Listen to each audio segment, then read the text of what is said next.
Comrades, Gaddar party ఏర్పడి 100 సంవత్సరాల పూర్తయిన సందర్భాన్ని పురస్కరించుకుని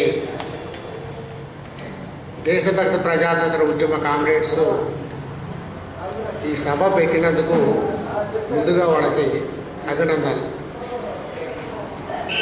జాతీయోద్యమ చరిత్రలో ఒక ఉజ్వలమైన ఘట్టానికి నిజానికి దేశవ్యాప్తంగా మన రాష్ట్రంలో కూడా అన్ని సంఘాలు దీన్ని జరుపుకొని ఉండాల్సింది.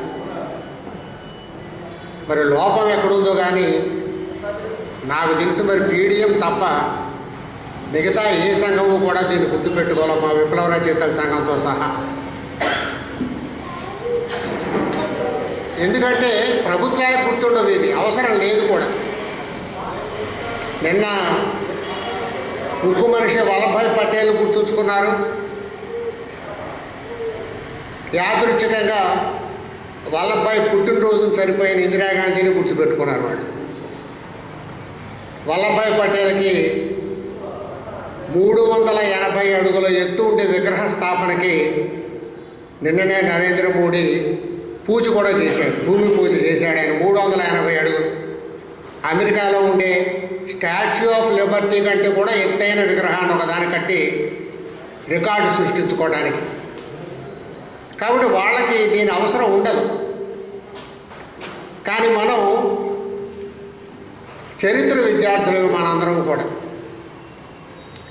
చరిత్ర ప్రవాహం లాంటిది. అది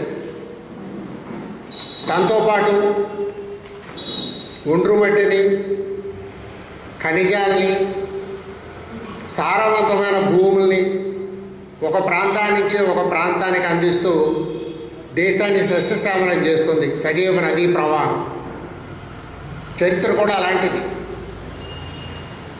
చరిత్ర పట్ల మనకి ప్రేమ ఎందుకంటే ఎవరు ఎప్పుడు పరిపాలించారన్న తెలుసుకోవడానికి కాదు, ఇప్పుడు వర్తమానంలో నిలబడి మన గతం గురించి మాట్లాడుకుని గతాన్ని వర్తమానాన్ని రెండింటినీ సమన్వయం చేసుకుని మనం కోరుకున్న భవిష్యత్తు వైపు ప్రయాణం చేయడం కోసం చరిత్రలోకి వెళ్తాం మనం. అట్లా మనం ఆలోచించి చూస్తే 100 సంవత్సరాల క్రితం 1914లో నవంబర్ 1వ తారీఖు జరిగిన గదర్ ఉర్దూ భాషా పత్రిక ప్రకటన ఒక గొప్ప చారిత్రాత్మక సంఘటన. ఇక్కడ కొంత నేపథ్యంలో కూడా వెళ్ళాల్సి ఉంటుంది మనం. ఇప్పుడు ఎవరినైతే మనం గదర్ వీరులు అని పిలుస్తున్నామో దాదాపుగా వీరులందరూ కూడా భారతదేశంలో ఉండే పంజాబ్ రాష్ట్రానికి చెందిన రైతులు. వాళ్ళు పెద్దగా చదువుకున్న వాళ్ళు ఏమి కాదు. వాళ్ళు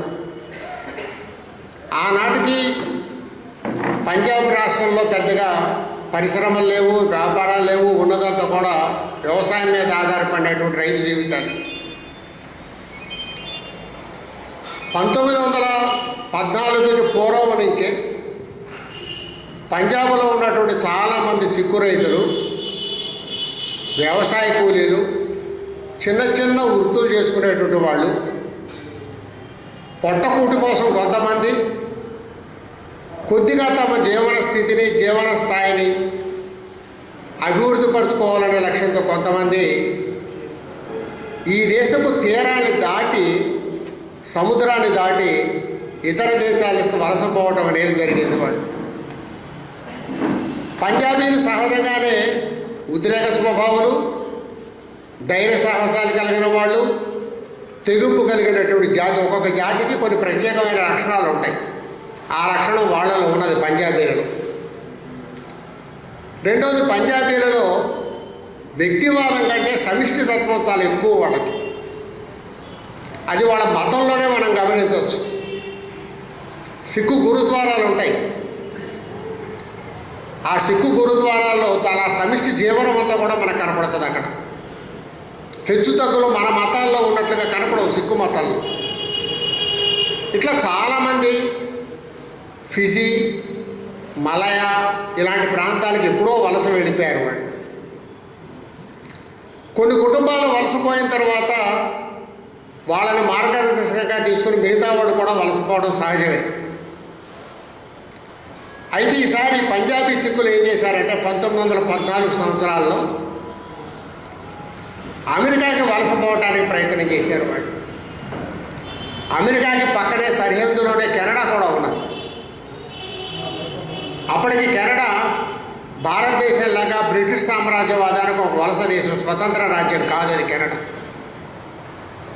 అమెరికా స్వతంత్ర రాజ్యం.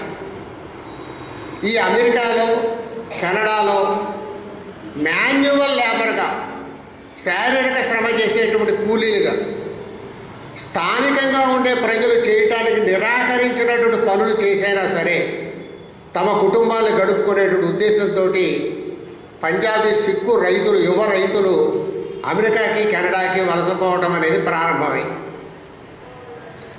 అయితే వీళ్ళు ఇక్కడ ఊహించుకున్నది వేరు, ఆ దేశం చేరుకున్న తర్వాత వాళ్ళకి ఎదురైనటువంటి పరిస్థితులు వేరు. వీళ్ళు అనుకున్నట్లుగా వీళ్ళకి ఆహ్వానం ఏమీ లేదు ఆ దేశాలలో. వీళ్ళ పట్ల చాలా నిర్లక్ష్యంతో కూడుకున్నటువంటి వైఖరి, చిన్న చూపు చూసేటువంటి వైఖరి. వీళ్ళు ఏమనుకున్నారంటే అభివృద్ధి చెందిన దేశాలు కాబట్టి అక్కడ మనిషికి మధ్యన అసమానతలు ఉండవు, వివక్షతలు ఉండవు అనుకున్నారు. కానీ తమ సిక్కు సమాజంలో కంటే భయంకరమైనటువంటి వివక్షతను అక్కడ ఎంచుకున్నారు. తర్వాత ఇంకో సమస్య కూడా ఎదురైంది వాళ్ళకి. ఈ వలస వచ్చిన వాళ్ళు శారీరక శ్రమ చేయడానికి ఎంత ఇస్తే అంత తీసుకుని శ్రమ చేయడానికి సిద్ధపడటంతో అప్పటికే అమెరికాలో ఉన్నటువంటి శ్రామిక వర్గానికి వీళ్ళ పట్ల వ్యతిరేకత ఏర్పడింది. సామాన్యంగా యజమానులు ఏం చేస్తారు, ఎవడు పావలాగా తక్కువగా పని చేస్తే వాడితోటి పని చేయించుకుంటారు. కాబట్టి అమెరికాలో ఉండేటువంటి తెల్ల జాతికి చెందినటువంటి, ఆఫ్రికన్ జాతికి చెందినటువంటి, అప్పటికే ఎప్పటి నుంచో నివాసం ఉండేటువంటి కార్మిక వర్గం ఏమనుకున్నారంటే వీళ్ళు ఎక్కడి నుంచో వచ్చి అక్రమంగా వచ్చి ఈ దేశంలోకి చొరబడి మన పట్ట కొడుతున్నారు వీళ్ళు. కాబట్టి అమెరికాలో ఉండేటువంటి శ్రామిక వర్గం కూడా వలసపోయినటువంటి సిక్కు రైతాంగంతో జత కలపడానికి సిద్ధపడ్డారు. కాబట్టి ఒక పక్కన ఆర్థిక దోపిడీ, రెండో పక్కన వర్ణ వివక్షత, పౌరులుగా గుర్తింపు లేకపోవటం, ఏ రకమైన హక్కులు లేనటువంటి పరిస్థితి. ఈ స్థితి ఇట్లా ఉండగా బ్రిటిష్ పాలక వర్గాలు కెనడా ప్రభుత్వం మీద ఒత్తిడి తీసుకొచ్చినాయి, అమెరికా ప్రభుత్వం మీద ఒత్తిడి తీసుకొచ్చింది. పంజాబ్ నుంచి వచ్చేటటువంటి వలసలను మీరు ఆమోదించొద్దు, సాధ్యమైనంత వరకు మళ్ళీ వాళ్ళని భారతదేశానికి తిరిగి పంపించేయండి అని. బ్రిటిష్ ప్రభుత్వానికి నొప్పేమిటి అనేది మనం అర్థం చేసుకోవాలి. ఇక్కడ వచ్చిన రాజకీయ అంశం ఉన్నది. సామ్రాజ్యవాదం మన అందరికంటే చాలా దూరదృష్టితో ఆలోచిస్తుంది. మనం రాబోయే సంవత్సరం గురించో 10 ఏళ్ల గురించో ఆలోచిస్తే వాడు ఒక 100 సంవత్సరాల్లో తనకు రాబోయే ప్రమాదం గురించి ఆలోచించుకుంటాడు. బ్రిటిష్ సామ్రాజ్యవాదానికి ఉన్న ఆలోచన ఏమిటంటే వెనకబడినటువంటి, మతం పట్టు కలిగినటువంటి, భూస్వామిక పట్టు కలిగినటువంటి సమాజం నుంచి ఒక ఆధునిక సమాజంలోకి అడుగుపెట్టారు వాళ్ళు. కెనడాలో కానీ అమెరికాలో కానీ ఉన్నటువంటి సమాజాలు ఆధునిక సమాజాలు. అక్కడ అప్పటికే స్వేచ్ఛ, ఉదారవాదం, కార్మికులకు కొన్ని ప్రత్యేకమైన హక్కులు ఉండటం, ఒక జాతిగా మనుషులు రూపొందటం, అంటే ఒక కొత్త వాతావరణం ఉన్నది అక్కడ. ఒక కొత్త రాజకీయ వాతావరణం, ఒక కొత్త సామాజిక వాతావరణం ఉన్నది అక్కడ.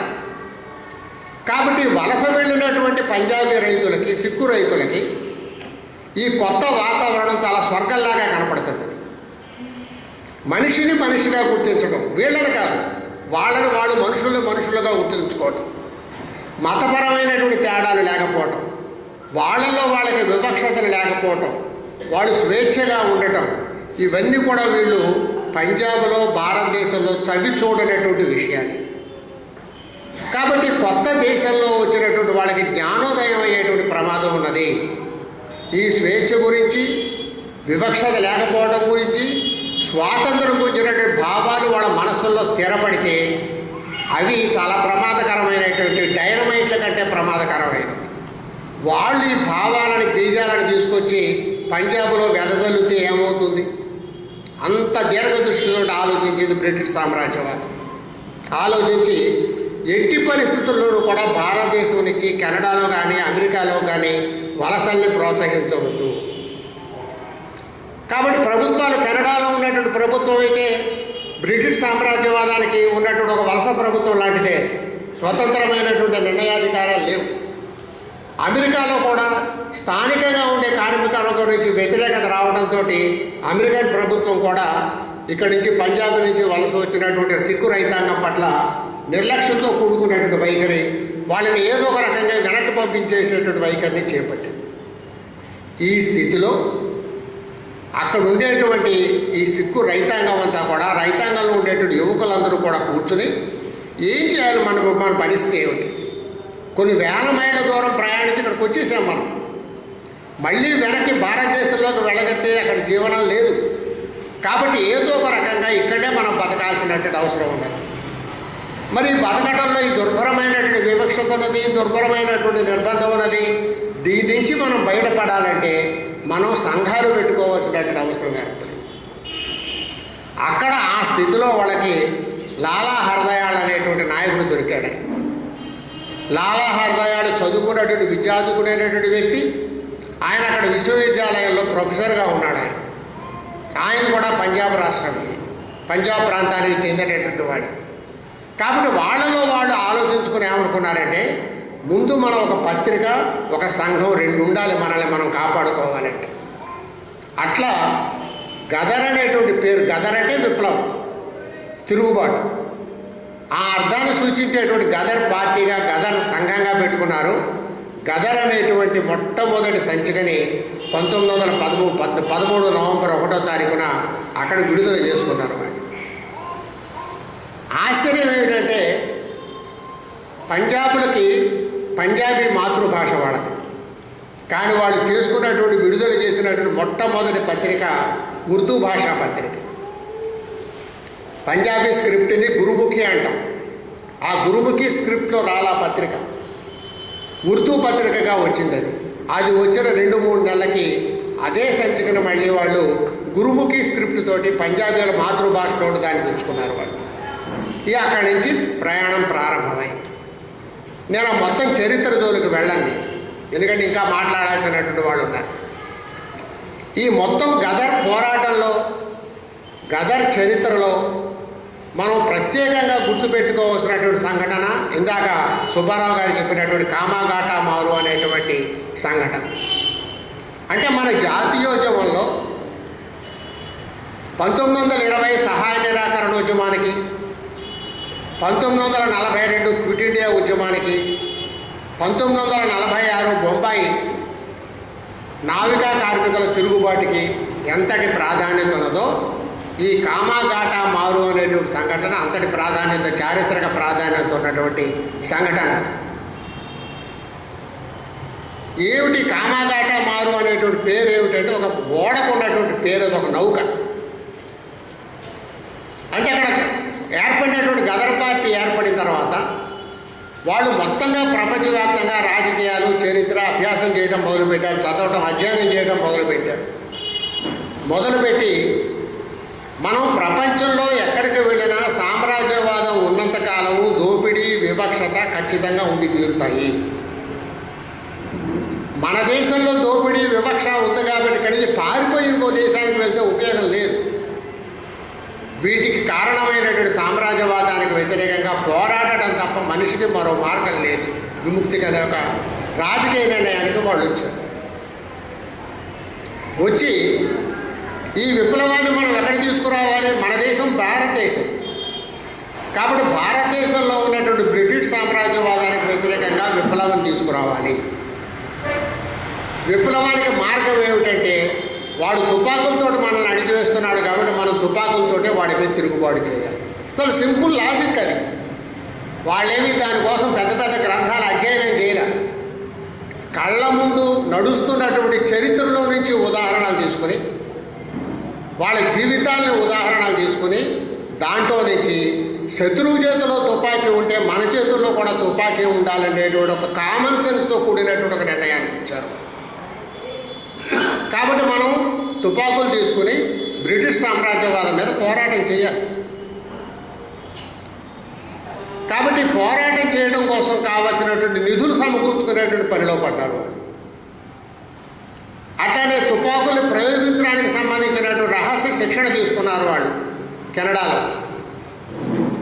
ఈ కార్యక్రమం అంతా జరుపుకుంటూనే బ్రిటిష్ ప్రభుత్వం పెట్టినటువంటి ఆంక్షల ఫలితంగా భారతదేశం నుంచి ఏ ప్రైవేటు నౌక కూడా సిక్కులని అమెరికాకి కానీ కెనడాకి కానీ తన నౌకలో తీసుకువెళ్ళడానికి సిద్ధపడతారు. ఎందుకంటే ప్రభుత్వం ఆంక్షలు పెట్టింది.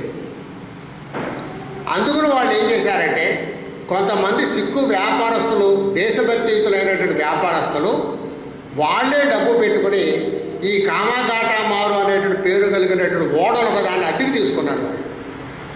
అద్దెకు తీసుకున్న ఆ ఓడలో భారతదేశం నుంచి అమెరికాకి వెళ్ళడానికి వాళ్ళు ప్రయత్నం చేశారు. అయితే దాన్ని కూడా బ్రిటిష్ ప్రభుత్వం అంగీకరించదు. అమెరికాలో కానీ కెనడాలో కానీ ఏ రేవు పట్టణంలో ఈ ఓడ దిగటానికి వీల్లేదు, ఈ ఓడ ఆగటానికి వీల్లేదు, మీరు పర్మిషన్ ఇవ్వద్దు, మొత్తం ఓడనంతటి మళ్ళీ తిరిగి భారతదేశానికే పంపేటట్టుగా ఏర్పాటు చేయండి అని ఆదేశాలు దానికి చేశారు. కాబట్టి వాళ్ళకి పరిస్థితి అర్థమైంది.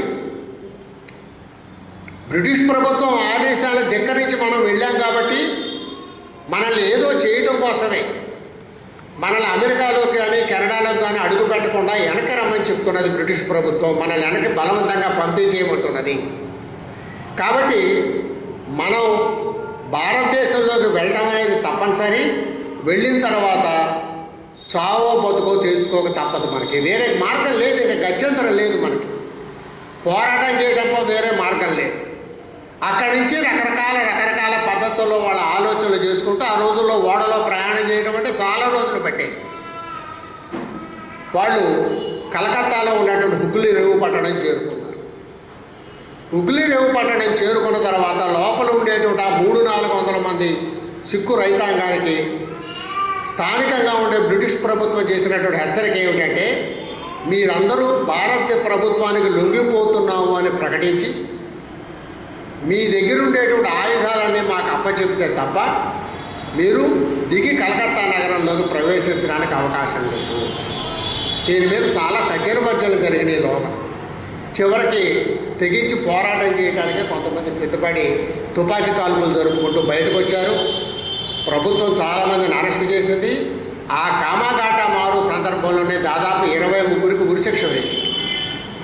చంపేసిన వాళ్ళని చంపారు, దొరికిన వాళ్ళని పట్టుకుని ఉరిశిక్ష వేశారు. ఇది భారతదేశ చరిత్రలో ఒక గొప్ప సంఘటన. అది అంటే ప్రజలు మనం 1857 సైనిక తిరుగుబాటుని స్వాతంత్ర పోరాటంలో మొదటి ప్రజాయుద్ధంగా పేర్కొంటాం.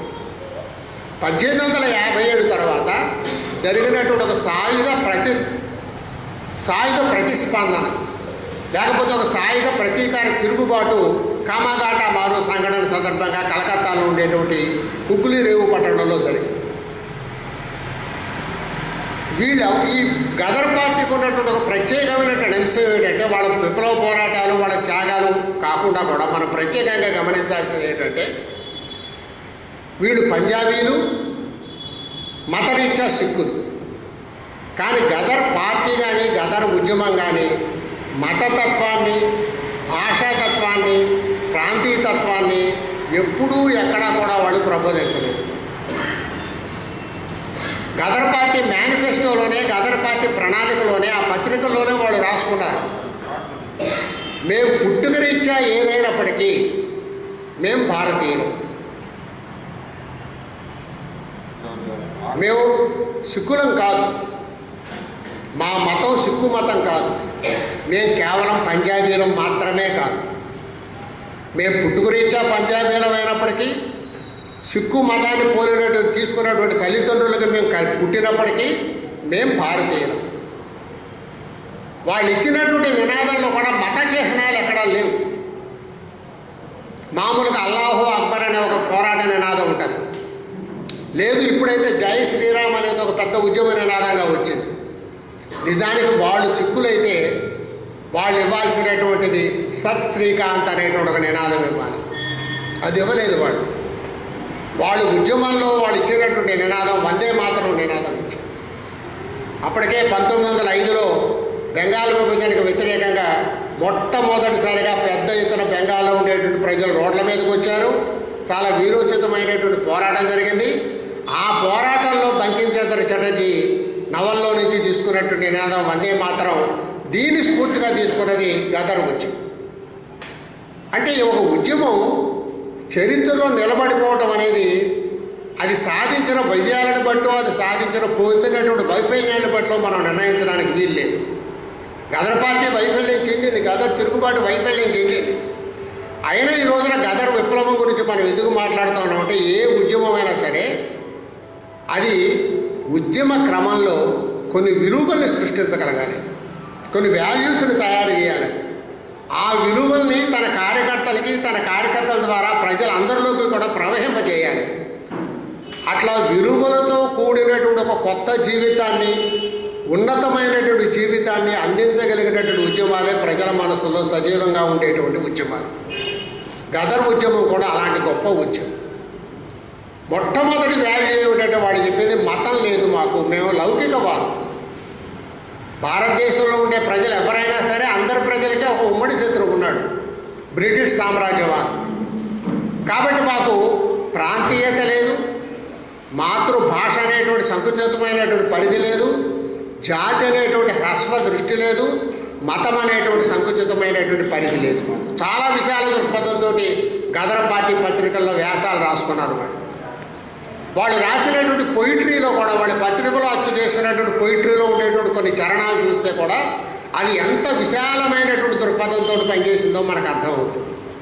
అంటే భారతదేశంలో జాతీయోద్యమ రాజకీయాలతోటి, మతంతో, భాషతోటి, జాతితోటి సంబంధం లేనటువంటి ఆధునిక కాలంలో దేన్నైతే మనం లౌకిక తత్వం అంటున్నామో అలాంటి లౌకిక తత్వంతో కూడినటువంటి ఒక ప్రజాస్వామిక ఆలోచన విధానాన్ని మొట్టమొదటిసారిగా ప్రవేశపెట్టినటువంటిది గదర్ ఉద్యమం.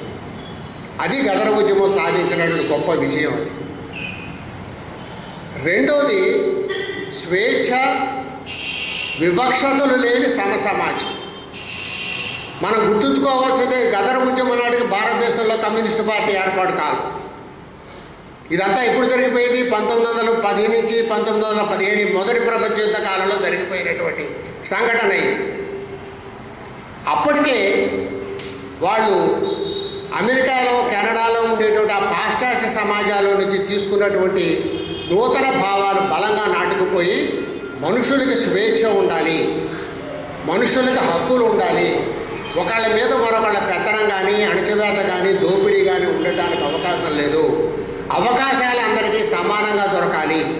అంటే ఆధునిక కాలంలో మనం చెప్తున్నటువంటి ఆర్థిక సమానత్వం అలాంటి మాటలు మాట్లాడలేకపోవచ్చు, కానీ వాళ్ళు ఒక సోషలిజం, కమ్యూనిజం అనేటువంటి పేర్లు పెట్టి ఉండకపోవచ్చు, కానీ స్వేచ్ఛగా మనుషులు బతకటానికి, వివక్షత లేనటువంటి, అణచివేత లేనటువంటి, దోపిడీ లేనటువంటి సమాజాన్ని ఒక ఊహగా రూపొందించడం, ఒక ఆశయంగా పెట్టుకోవడం అనేది గదర్ పార్టీ సాధించినటువంటి మరొక గొప్ప విజయం.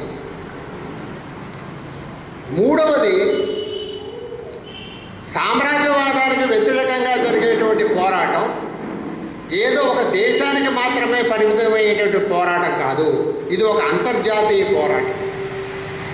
అంటే భారత రాజకీయాల్లోకి, జాతీయోద్యమ రాజకీయాల్లోకి అంతర్జాతీయత అనేటువంటి మౌలిక స్వభావాన్ని తీసుకొచ్చి పెట్టింది కూడా గదర్ వీరులే. అప్పటిదాకా కూడా మనం ఏమిటి, స్థానికంగా ఉండేటువంటి సంస్థానాధిపతులకు వ్యతిరేకంగా ఉద్యమాలు చేయటం, జమీందారులకు వ్యతిరేకంగా ఉద్యమాలు చేయటం, ఏ ప్రాంతానికి ఆ ప్రాంతంలో బ్రిటిష్ దోపిడీకి వ్యతిరేకంగా పోరాటాలు చేయడం జరుగుతూ ఉన్నాయి. మన దృష్టి అంతర్జాతీయ దృష్టి కాలేదు అప్పటికి, ఇంకా కూడా మన ప్రాంతాలకు మాత్రమే చాలా పరిమితమయ్యాం. ఎందుకంటే మనకి రవాణా సౌకర్యాలు లేవు, ఆధునిక విద్య లేదు, పత్రికలు లేవు. కానీ గదర్ వీరులు వాళ్ళు పాశ్చాత్య సమాజాలతో ఏర్పాటు చేసుకున్నటువంటి సంపర్కంలో నుంచి వాళ్ళు ఏం అర్థం చేసుకున్నారంటే, సామ్రాజ్యవాదం అనేది ప్రపంచవ్యాప్తంగా ఉన్నది. కాబట్టి సామ్రాజ్యవాదం ప్రపంచవ్యాప్తంగా ఉంది కాబట్టి దాన్ని వ్యతిరేకించడం అంటే ప్రపంచవ్యాప్తంగా వ్యతిరేకించాలి. ఒక కెనడాలో సామ్రాజ్యవాదం పోతే భారతదేశంలో పోదు, భారతదేశంలో సామ్రాజ్యవాదం పోతే బర్మాలో సామ్రాజ్యవాదం పోవాలని లేదు. కాబట్టి సామ్రాజ్యవాదానికి వ్యతిరేకంగా పోరాడేటువంటి వాళ్ళు సంకుచితమైనటువంటి జాతీయ సరిహద్దులను అధిగమించి అంతర్జాతీయత దృష్టిలో పోరాటం చేయాలనేటువంటి గొప్ప లక్ష్యాన్ని మనకు అందించినటువంటిది గదర్ ఉద్యమం. కాబట్టి ఒక పక్కన లౌకిక తత్వం, చాలా విశాలమైనటువంటి దృక్పథం, సామ్రాజ్యవాదానికి వ్యతిరేకంగా అంతర్జాతీయ ఉద్యమాలు నిర్వర్తించాలనేటువంటి వైఖరి, స్వేచ్ఛ, వివక్షత లేనటువంటి సమాజం కోసం సమానత్వంతో కూడినటువంటి సమాజాన్ని ఏర్పాటు చేసుకోవటం లక్ష్యంగా పెట్టుకోవటం, ఇవి భారత జాతికి, భారత జాతీయోద్యమానికి గదర్ ఉద్యమం అందించినటువంటి గొప్ప గుణాలు. అందుకు గదర్ ఉద్యమాన్ని మనం కీర్తిస్తాం, దాన్ని గుర్తులో పెట్టుకుంటాం. అదే సమయంలో 1914లో ప్రపంచ యుద్ధం ప్రారంభమైంది. మొదటి ప్రపంచ యుద్ధం ప్రారంభమైంది. ఎందుకు ప్రారంభమైందో మీకు అందరికీ ఇంతకుముందు చదివి ఉంటారు, తెలుసుకుని ఉంటారు. సామ్రాజ్యవాద దేశాలు వలసల మీద పెత్తడం కోసం వచ్చినటువంటి తగాదాల నుంచి సామ్రాజ్యవాదుల మధ్యన యుద్ధాలు వచ్చాయి. అంటే ఎవరి దగ్గర ఎన్ని వలసలు ఉండాలి, ఎవరి దగ్గర వలసల్ని ఎవడు లాక్కోవాలి, వలసల మీద పెత్తనాలు ఎవరి మధ్యన ఉండాలనేటువంటి విషయం మీద సామ్రాజ్యవాద దేశాల మధ్యన వచ్చే తగాదాల్లో నుంచి మొదటి ప్రపంచ యుద్ధం వచ్చింది. గదర్ వీరులు ఏమనుకున్నారంటే ఈ ప్రపంచ యుద్ధం అనేది చాలా గొప్ప అనుకూలమైనటువంటి అవకాశం మనకి. ఎందుకంటే సామ్రాజ్యవాద దేశాలన్నీ కూడా యుద్ధంలో మునిగిపోయి ఉన్నాయి. ఇట్లాంటి సమయంలో మనం భారతదేశం వెళ్ళి అక్కడ సాయుధ పోరాటం కనుక ప్రారంభించినట్లయితే బ్రిటిష్ సామ్రాజ్యవాదాన్ని ఓడించడం తేలికవుతుంది. ఎందుకంటే బ్రిటిష్ సామ్రాజ్యవాదం ప్రపంచమంతా విస్తరించింది. పైగా దాని సైనిక బలగాలన్నీ కూడా ప్రపంచ యుద్ధంలో ప్రపంచమంతా చెల్లాచెదరైపోయి ఉన్నాయి. మన మీద దృష్టి కేంద్రీకరించే అవకాశం తక్కువ ఉంటుంది. కాబట్టి భారతదేశంలో ఈ మొదటి ప్రపంచ యుద్ధాన్ని సద్వినియోగం చేసుకుని బ్రిటిష్ ప్రభుత్వానికి వ్యతిరేకంగా సైనిక తిరుగుబాటు ప్రారంభిస్తే చాలా ఖచ్చితంగా మనం విజయాన్ని సాధించగలుగుతాం అనుకున్నారు. అంటే తాము అనుకున్న లక్ష్యాన్ని చేరటానికి ఒక వ్యూహానికి ఒక ఎత్తుగడగా అంతర్జాతీయంగా జరుగుతున్నటువంటి మార్పులను ఉపయోగించుకోగలగటం. నిజానికి అలాంటి ఆలోచన ఆ రోజుల్లో గదర్ వీరులకు రావడం అనేది చాలా ఆశ్చర్యాన్ని కల్పించేటువంటి విషయం. మనకి రెండో ప్రపంచ యుద్ధ కాలంలో కానీ మళ్ళీ అలాంటి చర్చ జరగాల ఈ దేశం. ఆ బ్రిటిష్ సామ్రాజ్యవాదం యుద్ధంలో ఉన్నప్పుడు సామ్రాజ్యవాదాన్ని సపోర్ట్ చేయాలా, సామ్రాజ్యవాద ప్రభుత్వాన్ని మనం వ్యతిరేకించాలనే దాని మీద కూడా ఈ దేశంలో పెద్ద చర్చ జరిగింది. కానీ మొదటి ప్రపంచ యుద్ధం నాటికే గదర్ ఉద్యమం చాలా స్పష్టమైన వైఖరి తీసుకుని సామ్రాజ్యవాదుల మధ్య ఉండేటువంటి ఆ తగాదాన్ని కూడా మనకు అనుకూలంగా మనం మార్చుకోగలగాలి.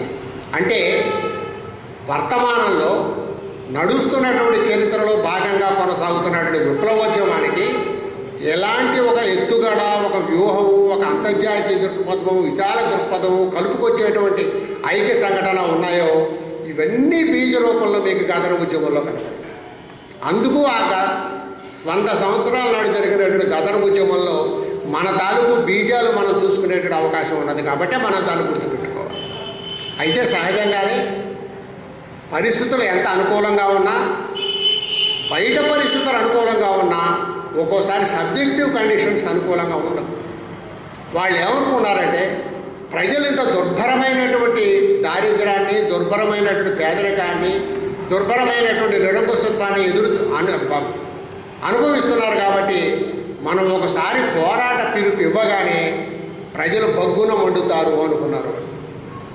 కాబట్టి తిరుగుబాటుకి మనం పిలుపునిద్దాం. సాయుధ తిరుగుబాటుకి పిలుపునిస్తే వెంటనే ప్రజలందరూ కూడా సిద్ధమవుతారు ఆయుధాలు పట్టుకుని పోరాటం చేయడానికి. కానీ వాళ్ళు అర్థం చేసుకోలేనటువంటిది ఏమిటంటే చాలా పరిమితులు ఉంటాయి సాధారణ ప్రజలకి. అంటే నాయకత్వం చైతన్యం ప్రజల చైతన్యం కంటే చాలా రెట్లు ఎక్కువ ఉంటే ఆ చైతన్యాన్ని ప్రజలు అందుకుంటారనుకోవడం ప్రమాదం. నాయకత్వం ఎప్పుడు ప్రజల్ని కూడా తమతో పాటు చైతన్యవంతులు చేసుకుంటూ వెళ్ళి ఒక అల్టిమేట్ స్థాయికి ఆ చైతన్యాలు చేరిన తర్వాత నినాదాన్ని అందుకుంటారు తప్ప ప్రజల కంటే కొన్ని యోజనాల ఎత్తు నుంచి ఒక రాజకీయ పోరాటానికి పిలుపునిస్తే అది ఏం జరుగుతుందో మనం తెలుసుకోవడానికి, అలాంటి పొరపాటు చేయకుండా ఉండటానికి కూడా గదర్ ఉద్యమం మనకు ఉపయోగపడుతుంది. వాళ్ళు పిలుపునిచ్చారు దేశవ్యాప్తంగా పోరాటానికి ప్రారంభం కావాలని. తారీఖులు నిర్ణయించుకున్నారు, ఫలానా తారీఖున సాయుధ పోరాటం ప్రారంభం కావాలి. సహజంగానే బ్రిటిష్ సామ్రాజ్యవాదం గదర్ ఉద్యమంలో కూడా తన ఏజెంట్లను పంపించింది. ఏజెంట్లు ప్రముఖ స్థానాల్లో కూడా ఆక్రమించుకున్నారు. మొత్తంగా ఎక్కడెక్కడెక్కడ ఎప్పుడెప్పుడు వీళ్ళు తిరుగుబాట్లు ప్రారంభించాలనుకున్నారో బ్లూ ప్రింట్ అంతా కూడా బ్రిటిష్ ప్రభుత్వానికి అందింది. ముందుగానే అరెస్టుల పరంపర జరిగిపోయింది. కొన్ని వందల మందికి ద్వీపాంతరవాస శిక్షలు వేశారు. దాదాపు 200-300 మందికి యావజ్జీవ కారాగార శిక్షలు పడ్డాయి. వందల సంఖ్యలో ఉరి తీయడం జరిగింది. మొత్తం గదర్ ఉద్యమం అంతా కూడా ఫెయిల్ అయిపోయింది. కాబట్టి అది ఫెయిల్ అయినప్పటికీ కూడా దాన్ని మనం గమనించడానికి గుర్తుపెట్టుకోవడానికి కారణం ఏంటంటే ఈ దేశంలో పరిపూర్తి కావాల్సినటువంటి సామ్రాజ్యవాద వ్యతిరేక ఉద్యమానికి కావలసినటువంటి అనేక విలువలని, లక్షణాలని, ఆలోచనల్ని, వాటితో పాటు గుణపాఠాలని కూడా అందించినటువంటి ఉద్యమం. కాబట్టి ఆ ఉద్యమానికి మనం ప్రతి వాళ్ళము తప్పనిసరిగా నూతన ప్రజాస్వామిక విప్లవం విజయవంతం కావాలనుకునేటువంటి వాళ్ళందరము గదర్ ఉద్యమాన్ని, గదర్ ఉద్యమంతో పాటు అలా ప్రపంచవ్యాప్తంగా జరిగినటువంటి ఉద్యమాన్ని కూడా మనం అధ్యయనం చేయాలి. కేవలం ఆ ఉద్యమ వీరులకు జోహార్లు చెప్పడం కోసం కాదు. దాని బలం ఏమిటి, దాని బలహీనత ఏమిటి, ఆ బలంలో ఈ రోజున మన బలం ఎంత ఉన్నది, దాని బలహీనతలు మనం వదిలించుకున్నామా, మనలో కూడా ఇంకా బలహీనతలు ఇప్పటికీ కొనసాగుతున్నాయా, మనల్ని మనం అంచనా వేసుకోవటానికైనా గదర్ ఉద్యమం లాంటి ఉద్యమాల మీద మనం సభలు పెట్టుకుని అధ్యయనాలు చేయడం చాలా మంచిది. అలాంటి ఒక అవసరమైనటువంటి బాధ్యతని చేపట్టినందుకు మరోసారి విప్లవ రచయితల సంఘం తరఫున దేశభక్త ప్రజాతంత్ర ఉద్యమ కార్యకర్తలకి విప్లవ అభినందనాలు తెలియజేస్తూ సెలవు తీసుకుంటాను.